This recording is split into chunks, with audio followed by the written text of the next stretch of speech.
We think women need to talk more openly about money because money really matters. It shouldn't be embarrassing or confusing.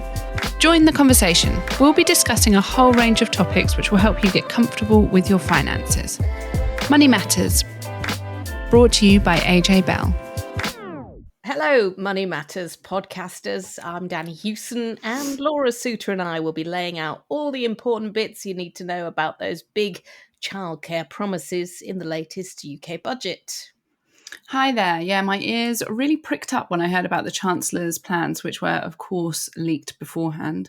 But unfortunately, the small print has a little bit of a sting in the tail for it. Yeah, it certainly does. Also on today's pod, no sting in the tail for us because Laura has been chatting to Claer Barrett, who has taken on the role of the nation's financial agony aunt in her Money Clinic podcast. Yep, she's a consumer editor at the Financial Times, and she talks about all the kind of questions she's being asked at the moment during the current cost of living crisis, but also about her new book, which is called What They Don't Teach You About Money: 7 Habits to Unlock Financial Independence. Very catchy title, full of brilliant tips to help you get more involved with your finances. And you'll be glad to know we got a couple of free copies to give away. So keep listening right to the end of this podcast to find out more. And also on this podcast, we'll be asking one of your financial questions that you've sent in. And as always, we'll be hearing another financial confession, which is, I think, the quirkiest one that we have had this week. So stay tuned for that. Yeah, no, I haven't heard that, so I'm really looking forward to it. We've got another packed pod coming your way, as you know, if you've listened to the Money Matters podcast before, or you've seen any of our articles or our big research report that kicked the whole campaign off. We are passionate about helping women be more financially healthy. And it's well known that one of the big hurdles facing attempts to narrow the gender pay gap, the gender investment gap, is the fact that when we have kids, many of us take time out of the workplace. Some of us go back to work part-time. Some don't want to go back to work for a while or at all. And some of us find that we can't go back to work because the cost of childcare is so expensive. I remember when I went back to work, and I did go part-time initially, that first childcare bill, it was the size of the mortgage, Laura. And I just couldn't quite believe how expensive it was. And you're there right now because you've got a young child. How did you feel when you got that first bill? I think I was slightly braced for it because all of my friends have extortionately high childcare bills. Mine is slightly lower than some, so that makes me feel in some weird way that I'm giving a bargain, even though I'm shelling out hundreds and hundreds of pounds a month for childcare. I'm trying to focus on how rich I'll be once she's in school and I don't have to pay these childcare costs, but they are a huge cost. And I know friends of mine have dropped out of the workplace because it just doesn't make financial sense for them to go to work because they wouldn't be earning enough to cover those childcare costs. So this was the big debate going up to the budget. And finally, we had a really big announcement on childcare in the budget. So the headline of it is that everyone will get 30 free hours of childcare once their child is 9 months or older. So currently, we get it for 3 and 4 year olds. So you get it for the term after your child turns 3. The government is extending that to recognise the fact that lots of parents don't want to just put their children into nursery from the age of 3 onwards. They actually want to put them in from when they go back to work, whether that's when they're 9 months or 12 months or 18 months old. And what the Chancellor said at the time was this is really intended to pick up where maternity and paternity pay leaves off. So you get statutory maternity leave, and then that should then roll into these free childcare hours. Now, there's obviously a lot of devil in the detail, which we will be going through. That headline isn't quite as great as it initially sounds.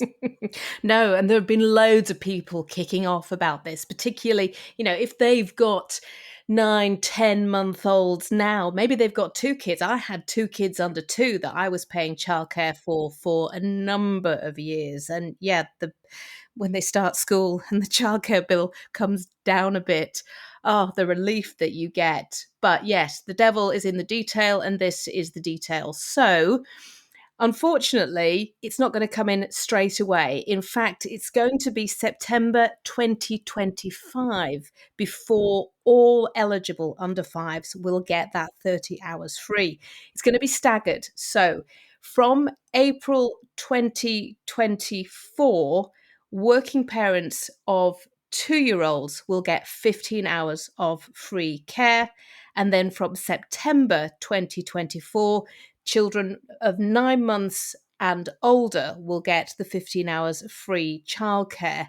Now, that's not great if, I mean, you're in that situation, Laura, aren't you? Because you potentially could be claiming quite a bit of free childcare almost immediately, but you're not going to be able to.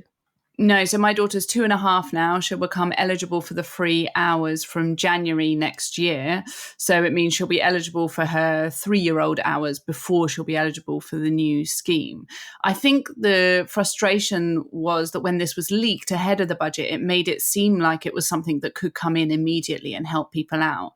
And so people feel like they were kind of promised something, and then actually we've got this staggered rollout. And the people that are going to benefit the most from this are people who haven't even conceived their children yet. So it's quite frustrating for parents of kind of young children or toddlers today, or even people pregnant with children at the moment. A lot of them will miss out on that full free hours. The government's logic for this is that it needs time for the sector to build up the supply to meet that expected new demand. So the government's plan is that this funding of childcare hours means that more people can go back into work, which means more children will be in nurseries. Now, at the moment, we know that nurseries are really struggling. Only 50% of local authority areas say that there's sufficient supply to meet current demand at all age groups. So what that means is we really need to build up the number of places at nurseries before this funding comes in. So there is logic behind why it's being staggered in, but frustrating for parents of young people today. Yeah, and there are also big concerns from providers about exactly how much they're going to get paid for these free hours, because there's sort of been a disconnect between the amount it costs nurseries and the amount that the government has been paying nurseries to provide the free childcare. So in a lot of places, nurseries are having to sort of boost up costs for other things in order to bridge that gap. Now, the government has said that it is going to substantially, inverted commas, raise the hourly rate that it pays to deliver those free hours. But of course, you know, within those inverted commas, the question is, how much are they going to pay? And we do know that, you know, the amount that providers get for their free hours currently has actually been cut by 13% in real terms since the peak in 2017. That's according to figures from the Institute for Fiscal Studies. So there are real issues here for the sector. And as you say, they've been struggling to recruit staff. And we actually spoke to someone from the National Day Nursery Association on a previous podcast talking about childcare costs last year. And do have a listen if you're sort of having a look around for information on this, because nurseries want to provide a really good standard of care. We want them to provide a really good standard of care because the guilt associated with leaving your kids in nursery, I mean, from the moment your child is born, the guilt is there, isn't it? But we also know that the government's finances are not exactly looking particularly rosy at the moment, which is probably one of the reasons why it's been staggered. Yeah, exactly. And I think this is the issue with terming them as free hours, because at the moment they're not free. Parents still have to pay those top-up fees like you described. So, for example, I think my nursery has fees for the different meals that you have on those days. So the government's funding doesn't cover those. It will then have an activity fee. The hours will also only cover school hours. So if your child's in nursery for more than 9 till 3, then you have to pay for the additional hours. So one example, and this is just one anecdotal example of one nursery, but my friend, her child gets the free hours for 3-year-olds at the moment. The normal day rate at her nursery is £90 on a day when she's entitled to the free hours, she still pays £55 in a combination of those top-up fees, meal costs, extra hours. And so that's where I think a lot of parents who've already got children in the nursery or childminder system are very wary about this promise of free hours from 9 months old, because actually, if the government's not paying nurseries a sufficient rate, nurseries are still going to have to charge these top-up fees. And so while you might get a discount on the hours, they're not going to be explicitly free. The other factor as well is that at the moment, they're only offered for 38 weeks of the year. So to coincide with school term times, lots of people have their children in nursery for 52 weeks of the year. So you then don't end up with 30 free hours a week if you stretch that across the year. No confirmation so far on whether the new free hours system will mimic the current one where it just runs for term time, or whether it will actually run for 52 weeks of the year. I suspect it will be the former and it will copy the current system, but it's some of the detail like that we're still waiting for it to be confirmed. And we know that another thing that the government is looking at doing is changing the staff to child ratios for 2-year-olds in childcare. So at the moment, you've got one carer for every 4 children, and they're talking about moving to one carer for every 5 children, which is something that they already do in Scotland. Now, Jeremy Hunt has said, look, this is going to be optional both for providers and for parents, but there is concern about the sort of quality of care and the fact that that number of staff just might not be enough to cope with that number of children. And I couldn't imagine having just myself to deal with 5 2-year-olds. I mean, they are terrors. My 2-year-olds were absolute terrors. You're in it right at the moment. Can you imagine having, 4 more Aprils? Oh my goodness. That actually slightly scares me, the thought of that. No. And interestingly, I was talking to the manager of my daughter's nursery last week about this, and she was saying, even on a good day where you've got no child who's ill, you've got no child with any additional needs, they get quite a lot of, I live in London, they have quite a lot of children who come in where they don't speak English or English isn't their first language. She said, so even on the perfect day when you don't have any of these kind of additional things to add in, also things like potty training, which takes up additional time, she said even on those days, it would still be very tough to have that 1-to-5 ratio. The government is bringing it in because it says that this can help to create some more of that supply that we've talked about there. So if you have fewer staff per children, that means you can have more children in the nursery for the same number of staff. And so that means they can offer additional places. Lots of, the kind of organizations for the nursery industry have said that they don't want this change in ratio.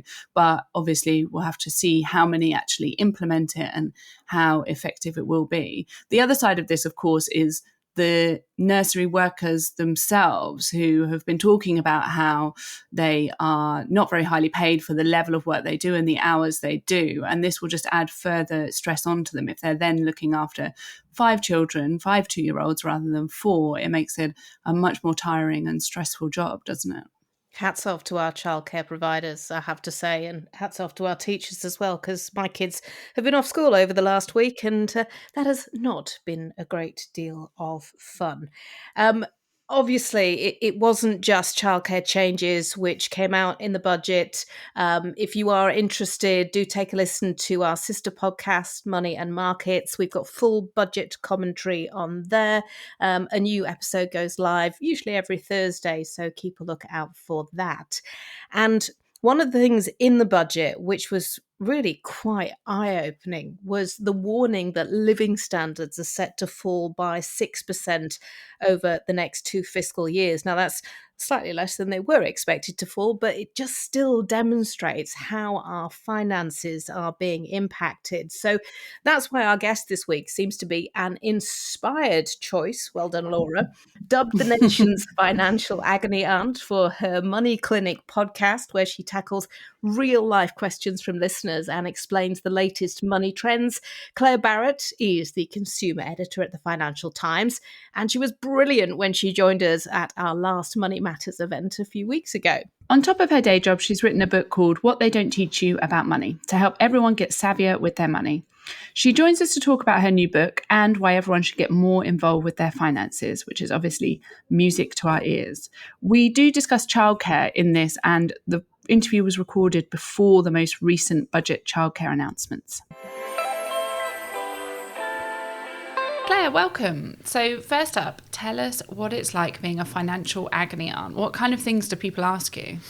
At the moment, in terms of the specifics, I'm getting lots of questions about mortgages, as you can imagine. 1.5 million households are going to see their fixed rate mortgage expire, and it's a really big decision. It's a decision that could affect your finances for years. Some of the most popular products at the moment are 10-year fixes, which is a really bold move to say, well, I'm going to lock that in for 10 years, come hell or high water, and have to live with the consequences of a financial decision for a decade. I mean, that's like a really big, that's heavy too much one. Commitment for me, I think. Well, I mean, especially if you have got things like break fees to consider and portability. So often one question will lead to a broader conversation of these are the things that you need to go and talk to your partner about or explore with a mortgage broker, or you could have option A, B or C, as often is the case.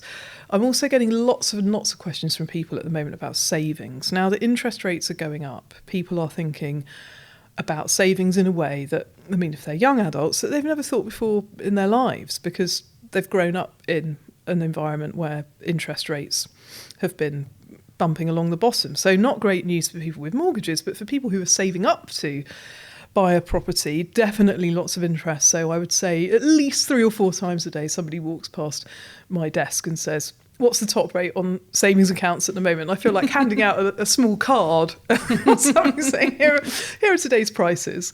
But it is a really wonderful privilege to be trusted by people and to have them ask me those questions rather than worry about them for years. Now, I had one particular lady, I won't say her name, but she sent me a message on Instagram after an episode of Lorraine that I recorded about checking your state pension to see if you have any missing years. And she said, I'm just so scared to do this because I've got a disabled daughter and I probably should have applied for different things to get different benefits, and I never ticked a box about the state pension. And I said, well, look, the first thing to do is just screw up your courage into a ball and just go on the gov.uk website and just check your record to see if you do have any missing years. Because if you were claiming benefits, then automatically your national insurance record would have been topped up. And lo and behold, she checked it and she had a full record.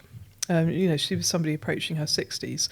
And she said, I've been worrying about this for years and years. And now I can unworry about that particular problem. And it just feels great to be able to release people from worrying about money. I think that levels of financial anxiety with the cost of living coming out of the pandemic, they've really, really never been higher. And any small thing that I can do to help reduce the money worry, I just think that's just a great job to have, and I'm proud to do it. Yeah, really rewarding, I imagine. But what are some of the trickiest questions you get asked, or some of the hardest financial dilemmas to solve?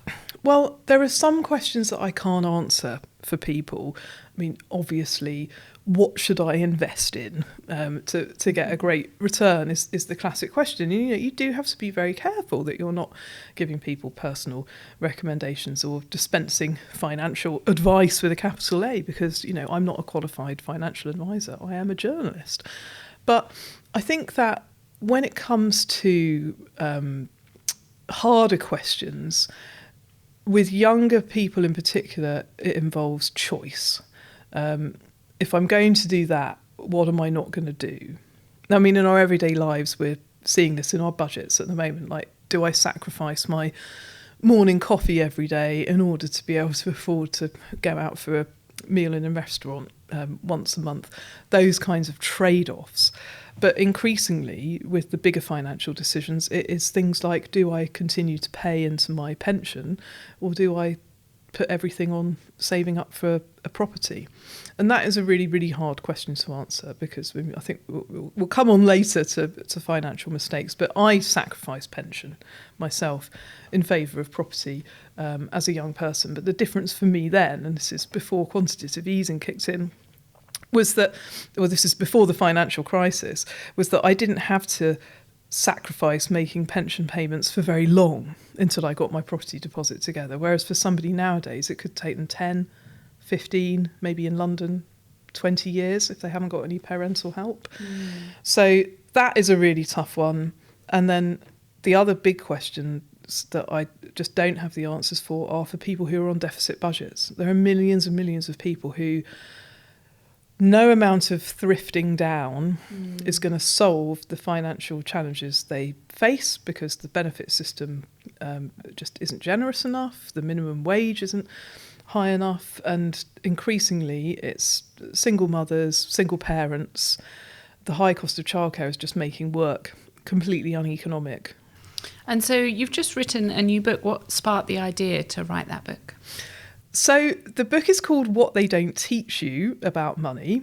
I joke to people that it's 100,000 pages long because there are so many things that we're not taught about money. But those conversations that we started off talking about at the top of the show, I know I should know this, but I'm really embarrassed to ask you this, but I don't know. And I say to people, well, just like lose the shame, because it's not like you've got an A-level in personal finance or even the most basic of preparation for the financial world in anything that we do at school, the run up to the university. I mean, you might get a parents' evening where your parents are told about how the student loan works, but it's very much directed at them and not at the actual person who's going to be carrying the debt around for the next 30, now 40 years.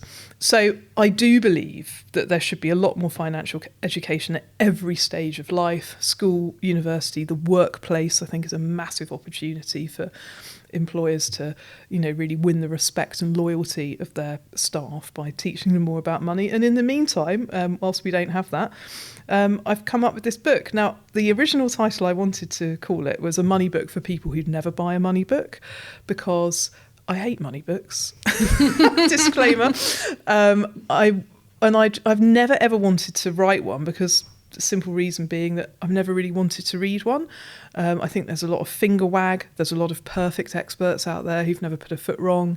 And there are a lot of kind of manual approaches to solve every single financial problem going on in your life that can just be really overwhelming for people. So I wanted to write a book that would kind of reach the parts of the market that maybe other books haven't reached. And I do that in a big way through humour. The people who've reviewed the book so far have all said, I wasn't expecting to laugh out loud at your book about money. We did have to take some of the jokes out because they're a bit too rude. And in the book, you talk about how tricky it is to find trusted sources of information on money. We've obviously seen this big boom in social media content focused on money, partly as a result of the cost of living crisis.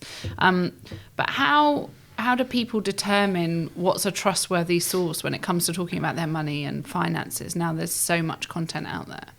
Well, I think when you're looking at people on social media who are giving you any kind of advice or ideas, you've always got to think, is this right for me? And I think the problem I have with social media is that on the one hand, it's fantastic for democratising financial advice, for getting information and facts out there, for showing people that they can change their money mindset. And there are loads of accounts, I name many that I really, really love in the book, that can provide sources of information, but also the confessionals, going back to the emotional roots of our money behaviour. So I think that social media can give us really great ideas when it comes to the role money plays in our own lives. It can start really great conversations. But the downside of it is that so much else of what's on social media is giving us really irresponsible messages about finance, i.e. spend, advert, spend all your money, click here, get this, do that, be more like them, keep up with the Joneses. It's high time that you bought some product that you'd never even thought that you would need. A pancake flipper was being advertised to me on Shrove Tuesday, and it's really hard to kind of have one without the other.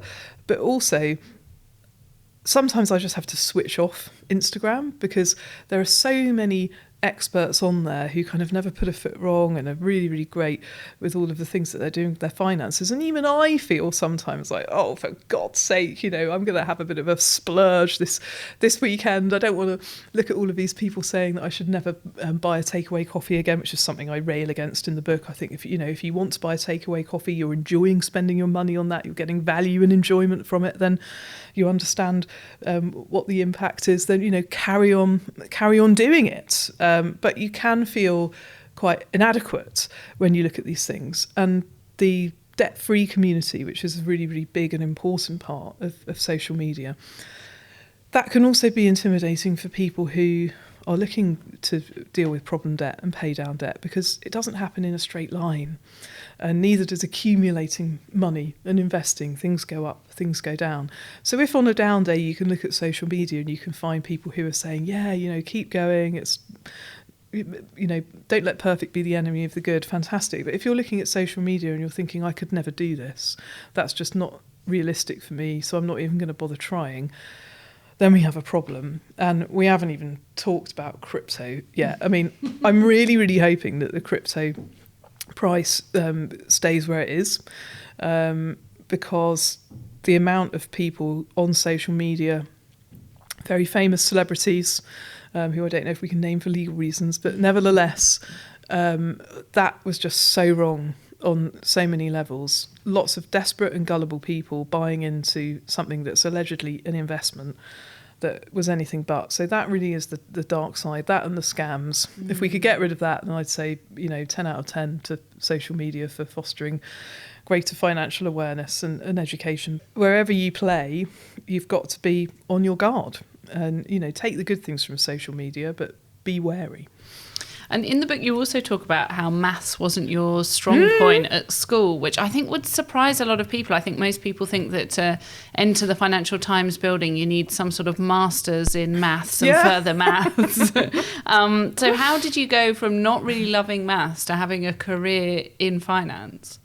Okay, well, I mean, I do often think, how on earth did a girl from Hemel Hempstead who hated maths get onto the staff of the Financial Times? And it was a gradual process. I mean, I really didn't enjoy maths in school.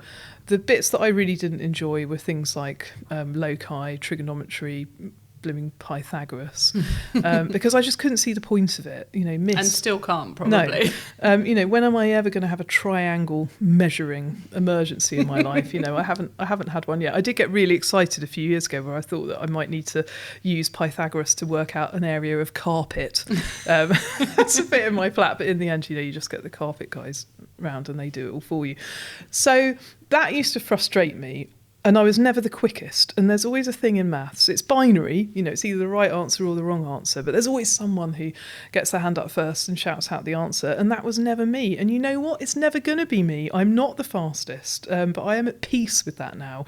I know that I can work out the maths and the sums that I need to for my own finances, checking things in my column, dealing with tax, reporting company results. These are all barriers that I've had to cross in my professional career. I know I can do it, but I'm just not going to be able to be the one with the hand up first. And you know what? In real life, it doesn't matter. I'm also surrounded, blessed, you could say, with wonderful colleagues who are very collaborative and are always happy to chat to me, and I, just like people are coming up to me in the office and saying, have I understood this correctly about my pension statement or about my mortgage? I'll say, have I communicated this point correctly about a percentage changing, the difference between percentage points and percentage rises, things like that.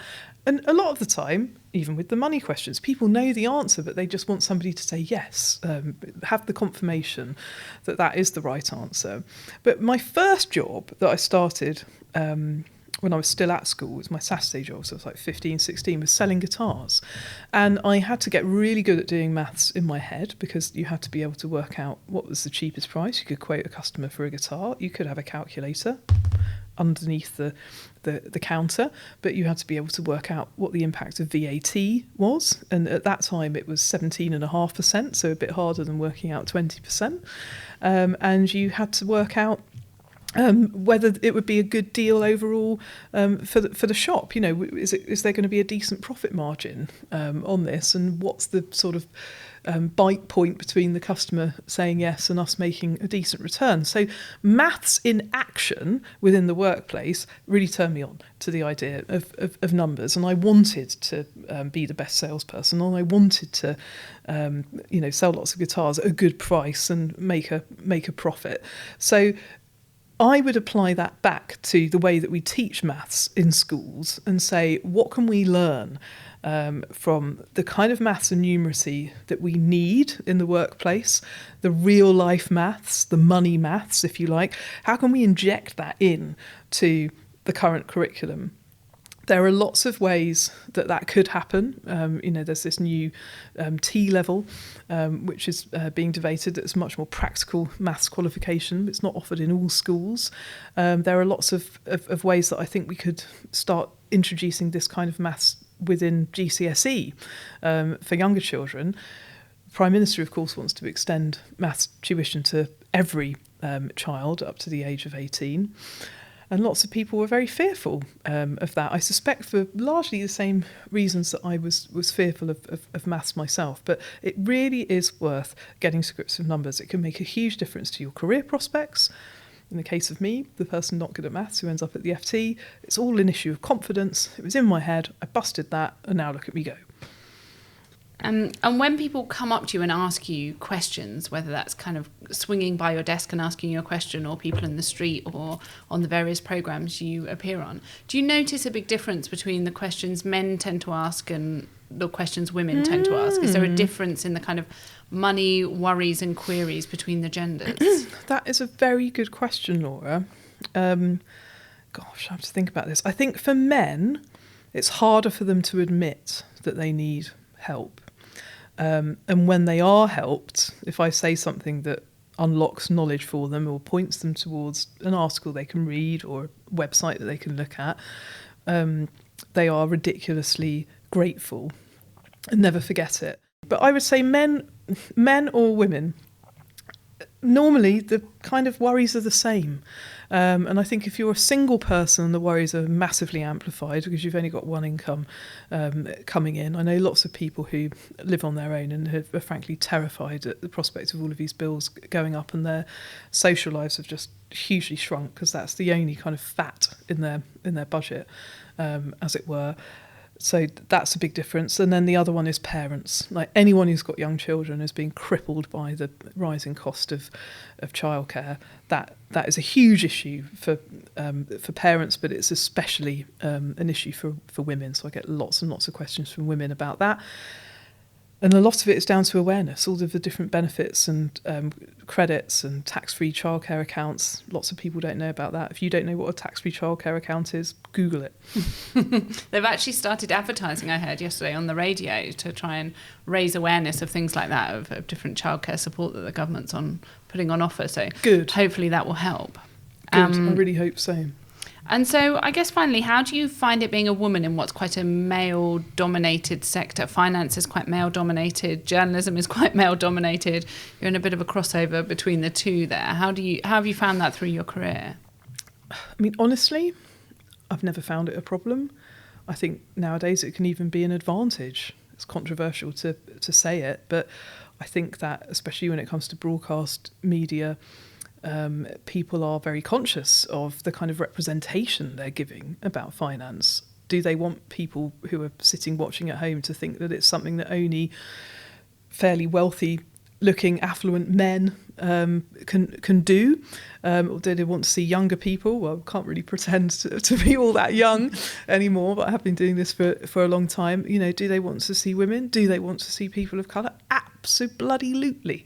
We want to see that. And I mean, I have to say, I think in personal finance, being a woman has been an advantage for me, because there have been lots of issues that I've written about for the Financial Times over the last 12, 13 years, what I've been there, that hadn't really been tackled very much before. I've just done a huge piece about financial abuse. This is a massive taboo, but it's said that 1 in 6 women at some point in their lifetime will experience financial abuse within a relationship. We've got the gender pay gap. That's a really, really big problem still, and has become a bigger one during the pandemic. The gender pensions gap, which obviously is related to the first problem. You could say the gender finance gap. I'm seeing that increasingly used in conversations, like how do we empower women to be able to find out more about those big financial questions when the whole of the industry is kind of designed by men for men, is the criticism, but I think it's a very valid criticism. And the financial system, in terms of childcare, in terms of women having to work part-time to make the juggle possible, and then losing out on pensions wealth, all of these things are big problems that we need to know about. The earlier the better, so we can work out the best way to navigate around those. And I think awareness of the problem is the first step, but it's not just women that need to be aware. Hello, it's men that need to be aware. It's also policymakers increasingly. And I think this is why I think childcare is going to be the hot issue at the general election next year, because we've got to the point where if something isn't done about it soon, I don't know what's going to happen because it's affecting the finances of millions of families. It's not just the lowest income, it's middle income, even high income. People are finding the availability and the flexibility of childcare is something that is increasingly a problem for them. So I am always looking for ideas from readers, from listeners, be they men or women. And I'll happily write about all of them, but I feel I have like a special duty to highlight the areas of women's finances in particular that could be better, because I do think we have a lot of ground to make up. If we can get the number of women saving into pensions going up, if we can get the number of women who are confident enough to invest and understand that you don't have to be rich to be an investor, you can build it up slowly. It's something that you can turn on and turn off if you're having to stop for a while. And for family reasons, it's still possible for you to lead a full financial life and to do these things. But really, the first part of it is education. Thanks so much for joining us today. And I know we're all looking forward to your book. Give it a quick plug. When's it out? Okay, so What They Don't Teach You About Money, 7 Habits to Unlock Financial Independence. It's coming out on the 16th of March. You can pre-order it already. And if you want some free previews of what it's like, then do check out my Instagram page. I'm at Claer B, but I spell my name in a ridiculous way, Claerb. Thank you very much. The brilliant and extremely lovely Claer Barrett. And yes, you heard correctly, we do have copies of her book to give away, but you'll have to wait a few more minutes to find out how to grab one, because it is confession time. Here we go. So what's your biggest money mistake? Okay, well, I wouldn't say it was a money mistake, but I wanted to confess something that you might think was quite unusual and also might make people laugh. And my God, we need to have a bit of a laugh about our money at the moment. So it might surprise people to learn that, well, for one, I'm a crazy bird watcher. I'm absolutely nuts about bird watching.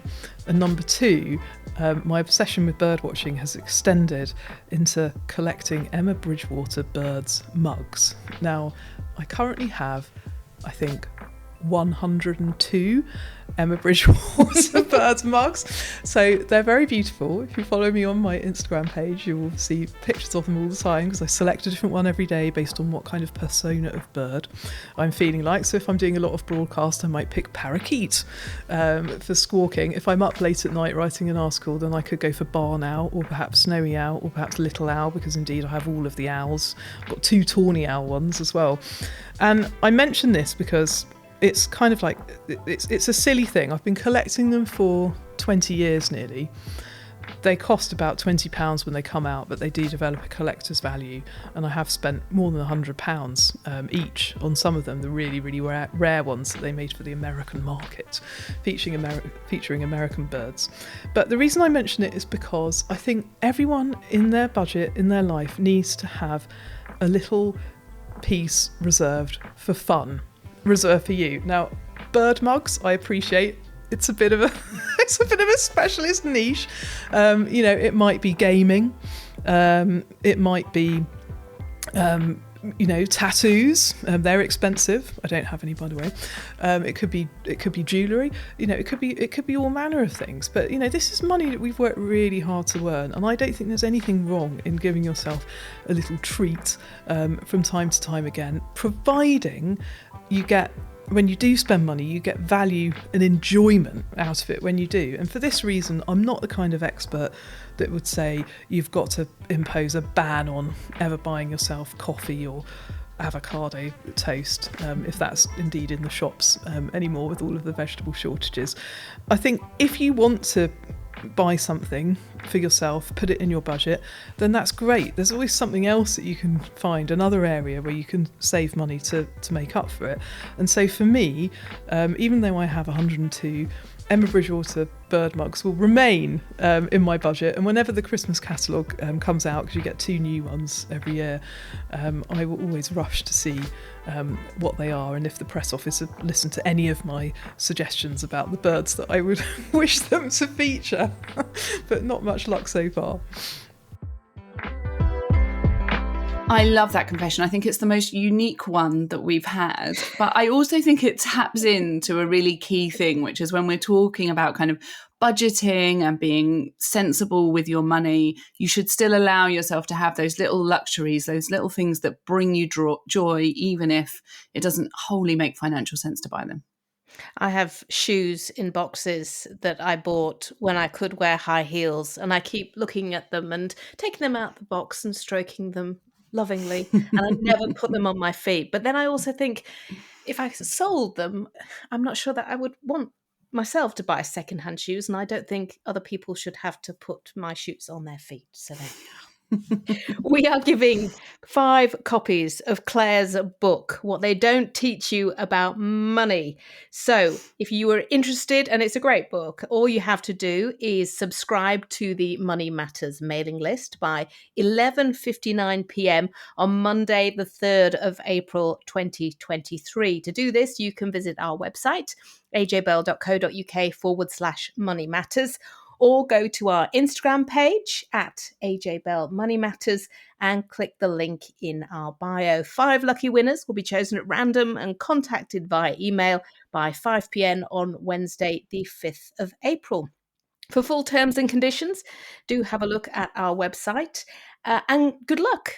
Before we head off, Laura, I have a question from a listener to put to you. So Beth Ann messages on Instagram, and her question was, should I invest or should I pay off my remaining £6,000 student loan balance? Good question. It's a great question. I wish I had like a simple 2-word answer. It's not quite as quick as that, but I will run through all the main things. So paying off student loans has become this big social media trend led by TikTokers, talking about making student loan overpayments. The big thing to bear in mind is all of those are US influencers, they're US TikTok users, and the student loan system here is very different to the US. So my first word of warning is don't follow everything on TikTok, because it could be different systems in different countries. So I will assume that Bethan is on a Plan 2 loan. There are various different types of loan, but those who went to university from September 2012 onwards would be on a Plan 2 loan. And that means that they have to repay 9% of their income for any earnings over £27,295 a year. That threshold quite often changes each financial year. But we don't think of student debt as normal debt. And that's because if your income fell below that threshold, or you lost your job, or you took a career break, or you went part-time, and that means your income dropped below that level, you wouldn't have to repay the loan. So it's not like normal debt. And then after 30 years, that loan amount will get wiped out. And so that's the big factor that you've got to consider into whether you want to overpay your student loan is whether it's likely that you're going to pay off all of your student loan before it's wiped out at that 30-year period. So generally, we think with all debt, it's better to pay it off sooner if you can afford to do so, because all of the time that you've got the loan, you're paying interest on that loan. And that's the same with student loan debt. And lots of people out there will see that their repayments each month actually aren't even paying off the debt that they're accumulating on their loan, let alone eating away at the capital. But it depends if you are going to pay off that full loan within the 30 years as to whether it's worth making overpayments. If you won't, then making an overpayment means that you're eating away at money that you never would have paid off anyway. And so you're better off just sticking to kind of seeing it as a graduate tax, paying that 9% of your income over that threshold, because otherwise, if you're not going to pay it off in full, what's the point of making an overpayment? However, if you're a higher earner, or you think based on your personal circumstances, you're likely to pay it off within that period and you've got the spare money, then it could be worth making that overpayment because you're saving yourself on that interest. And also you're just clearing the loan, which mentally might be something that you really want to do because then it frees up that money each month. So that's kind of the logic. There's not a clear answer unless you look at your own kind of personal circumstances, what your earnings are, what you expect your future career and earnings to look like. The only other caveat that I would have here is, what else would you do with that money if you weren't paying off your student loan? And so it's here that we come back to kind of those basics. So if you've got, in Bethan's example, you've got £6,000, I think you said, to pay that money off. If you put that into your student loan, does that leave you with nothing? Because we still need to have things like an emergency cash savings pot. We need to have money set aside for spending that we can see ourselves spending in the next 5 years. Would that money be better off going towards a house deposit if you're not on the housing ladder? So you need to think about what that money could be used for otherwise, because once it's paid off on your student loan, you can't get that money back. That's paid off and there's no ability to kind of tap back into that account and get the money back. So those are the big things that you need to think about. So with a 2-word answer, it would be, it depends. Which isn't the most helpful, but unfortunately it's not very clear cut. Look, if you do have a question, which Laura or I will answer as thoroughly as that, do get in touch via any of our social media channels, or you can email us, moneymatters@ajbell.co.uk. Don't forget to subscribe and leave a comment wherever you get your podcasts from, and do tell absolutely everybody about the podcast. And if you also subscribe to our mailing list, you won't miss a thing, and you might get a copy of Claire's book. And that's it for this podcast. Next time, we're going to be digging into what it's like as a woman working in the financial sector, which has always been a very male-dominated industry. So we'll be talking about what's changed and what still needs to be done to persuade more women to take up a career in finance. Until then, thanks for listening. Before you go, please remember this podcast is for educational purposes, and the views expressed don't necessarily reflect those of AJ Bell. The podcast isn't telling you whether certain investments are suitable or not. And don't forget that the value of investments can change, and you can lose money as well as make it. It's also important to remember that tax rules apply, and that the way an investment performed in the past may not be the same as how it behaves in the future. If you want help, go see a qualified financial advisor.